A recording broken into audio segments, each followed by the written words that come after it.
Je suis arrivé un beau jour en me disant qu'est-ce que je peux faire pour améliorer au mieux ma châtaignerie et au-delà de ça d'avoir le plus de châtaignes possible. C'était un petit peu l'idée, c'était un petit peu un pari avec le comptable que j'avais à l'époque d'avoir une récolte plus importante et un meilleur revenu sur une châtaignerie.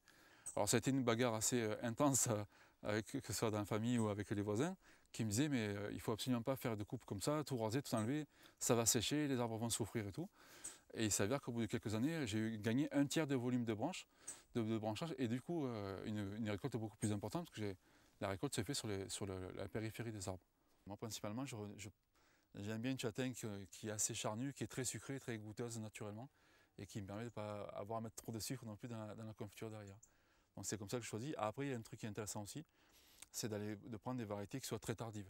On a deux parasites, hein, on appelle ça le carpo, donc c'est un papillon, et on a un autre parasite qui s'appelle le balanin, qui va venir piquer en fait, juste après la floraison, donc courant du mois de juillet, la floraison étant fin juin, début juillet.